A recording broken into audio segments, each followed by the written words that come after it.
to improve Dazai's combat power, and it will lose most of its combat power once it encounters enemies that are immune to poison. Gao Peng gives Dazai a treat and said Dazai did well, while Renbai thinks Gao Peng's centipede is almost raised like a dog. Renbai said the steel pig can still fight and he asked who will go next. One of Gao Peng's teammates touched his beast and said his beast can participate in the second round battle. Then his other teammates said he only have the ability to beat a dog in the water. The student mocked his other classmate and said he can only beat up the falling water teddy in his house. Renbai stopped them and ordered them to continue the training. The boar stands up again, and the student orders his yellow-tailed scorpion king to attack. The scorpion attacked the boar using its tail with a poison needle repeatedly, which made the boar dead, and the student was proud of his beast. Suddenly, his beast collapsed to the ground with its mouth bubbling. That made the owner shocked. Gao Peng said his beast was poisoned, which made the owner more confused. Then Ting said Gao Peng's words were true because Gao Peng's imperial beast and the yellow-tailed scorpion's own poison were still left in the monster's body. Then Ting said it's not the case that all the imperial beasts with poison attacks have poison resistance. The owner asks if his beast was poisoned by itself. Then the other teammates of them laugh because his yellow-tailed scorpion king laughs to death, which made the owner angry. The owner of the scorpion pointed to something and said to his teammate that before he laugh at him, he should look at his beast. When the student looked around, he saw his beast running towards the dead boar. The student held his beast and tried to stop it. Then the owner of the scorpion gives his scorpion an antidote, while in the back Ting was asking Gao Peng a question. Renbai thinks Gao Peng's team was not easy to lead. The next day, Dummy opened the refrigerator cabinet, but it was still empty, so Dummy closed it hard. Then Dummy opens it again, hoping that the cedar pine needle was in it. Gao Peng, who's looking at Dummy, thinks Dummy was so silly and cute, while behind him Dazai was eating. Suddenly Gao Peng's phone rang. When he picked it up and see it was the Monster Hunting Association number, he thinks it must be the cedar pine needles. Gao Peng answered the phone. Then the voice on the other line said his task number posted in the Monster Hunting Association had been completed, and his item will arrive at the pickup location at the scheduled time. Gao Peng immediately wears his shoes because he thinks if the shortage continues, he wants to give Dummy a new evolutionary route. Gao Peng called the robot who delivered his cedar pine needles item. On the other hand, there have two men in the alley looking at Gao Peng.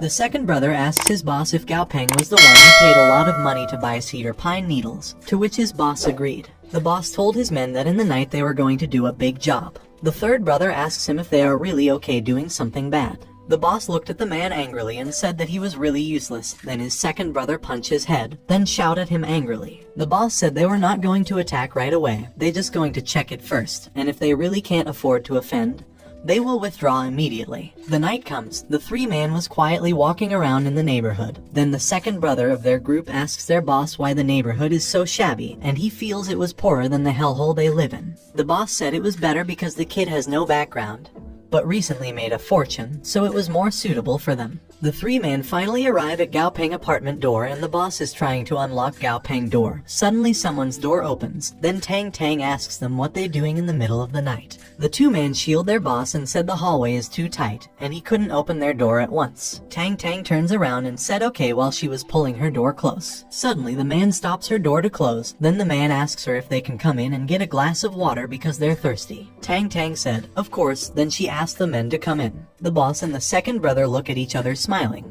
The boss ordered his second brother to say thank you while the third brother was afraid behind them. When the three men was inside Tang Tang's apartment, the boss signals his second brother to lock the door, then the second brother follow his boss and lock it. Tang Tang hear it and asks why they locked the door. The boss said they were afraid of disturbing the other neighbors at the late hour. Tang Tang said they can rest assured because she uses special soundproofing material in her walls, and even if they play bouncy, they won't disturb the next door neighbors, which made the three men shocked and fear because they saw Tang Tang expression, and behind Tang Tang was her big beast. Tang Tang walks toward the three men. Suddenly the boss pulled a knife, then tries to stab Tang Tang, but Tang Tang attacks his arms, which made the man bend in pain. The other two men were shocked. Then the third brother asks his beast to help their boss. The beast tried to attack, but Tang Tang beast grabbed it and eat it, which made the two men shocked. Tang Tang patted her beast and asked why it eating randomly again. Suddenly, Tang Tang and her beast are attacked. The boss praised his bullet rat beast and mocked Tang Tang.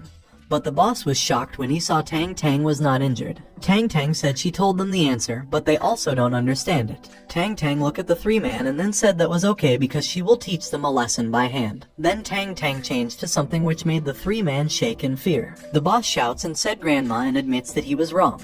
Gao Peng heard the scream from his bedroom, but he just thinks it was someone who doesn't sleep in the middle of the night. Tang Tang tied up the three man and called Old Kai. Tang Tang said she have 3 volunteers, so Old Kai shouldn't worry because the 3 man was well trained and she can guarantee that the 3 man will guard the border until the last moment. The morning comes. Dazai and the other monster were tired, which made their owners shocked because their beasts can't break the defense. The monster was named Mutant Water Bear Bug. It was level 12 elite, and its quality is normal. The Mutant Water Bear Bug status is healthy but lazy, and its first weakness is fire. The second is don't let it have water and get dehydrated and die. And lastly, it will die if it gets chopped. Gao Peng thinks it's time to consider the third beast of him, and he wonders if he will sign for a water bear bug because Gao Peng knows water bears bugs are hardy beings that can survive in space, nuclear radiation, minus 200 degrees below zero, and microwave ovens. Also after the catastrophe, the vitality has been further improved, and the water bear bug has strong resistance to abnormal attributes. However, Gao Peng knows that the water bear bug kind of beast has a strong ability to protect itself, so there is no need to cooperate with Dazai and Dummy, and choosing a long-range attack or defense type is more suitable.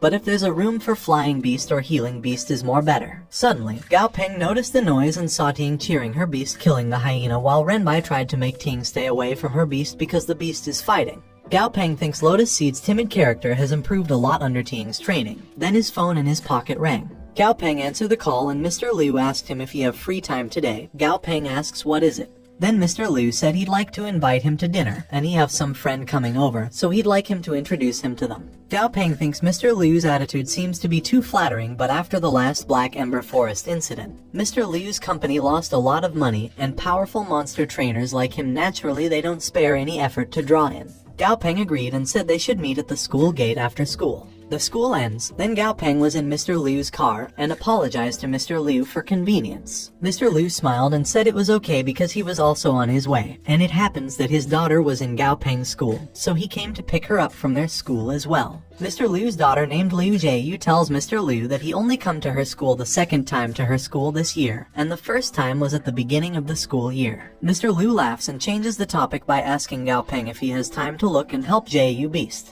Gao Peng looked at Jayu's beast and said her cat-like beast is relatively rare. Jayu beast named Mint Cat. It was level 12, and its quality was normal. Mint Cat attribute is a wood system, and its weakness is the water system.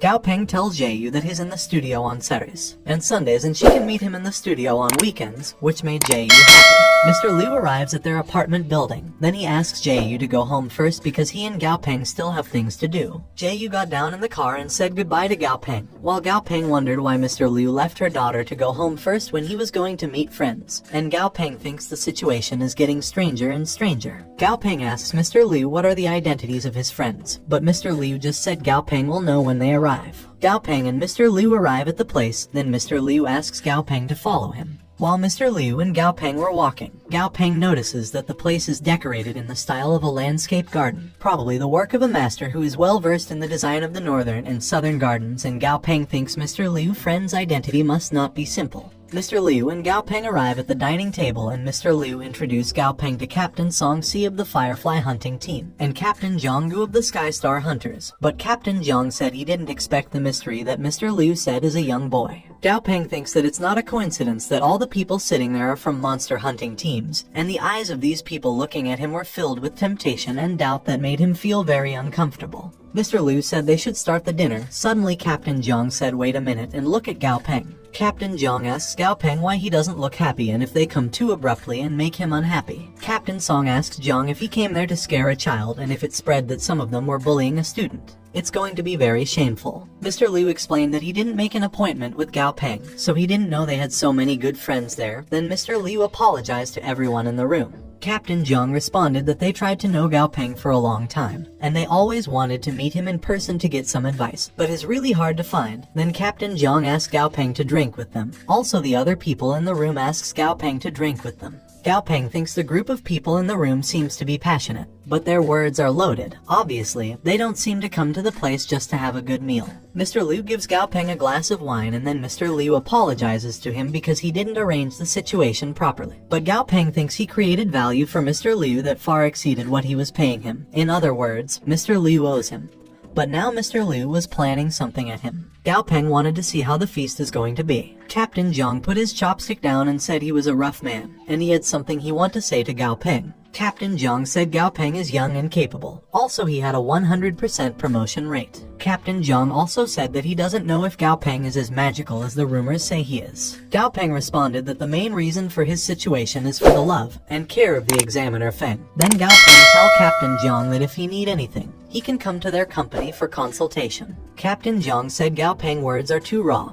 And since Gao Peng is a friend of Mr. Liu, Gao Peng is also a friend of his, and friends help each other. Then Captain Zhang asks Gao Peng why should the company take part in it. The other captains said Captain Zhang is right, and tried to convince him to help them for free. Gao Peng looked at them angrily while thinking the group of people in front of him thinks he was an idiot. Gao Peng left the dinner, and suddenly Mr. Liu and the other captains called for him. But Gao Peng said he was just a high school student who hasn't been in the industry for a long time, so he can't afford to take on such an important task. Mr. Liu said it was all his fault because he didn't arrange the party properly, and he asks Gao Peng to let him drive him. Gao Peng showed his phone and said no need because he already made an appointment for a car in advance. The car arrived, then Gao Peng left. The other captain thinks Gao Peng is ungrateful. Then Mr. Liu apologizes to the other captain because he only had good intentions. The other captain said alright and go inside because Mr. Liu was kind enough to invite them. Suddenly someone touched Mr. Liu's shoulder. Captain Zhang tells Mr. Liu that he helped him to target Gao Peng and provoke his relationship with other groups, so the favor Mr. Liu did for him in the Black Ember Forest is over. Mr. Liu tells Captain Zhang that they were a lifelong friend and they should help each other more. But Captain Zhang disagreed and said one rule is one rule, they are not friends. Captain Zhang turns around at Mr. Liu while thinking that Gao Peng helped him so much. In order to tie him to his boat he has to set him up, and Captain Zhang called Mr. Liu Old Fox.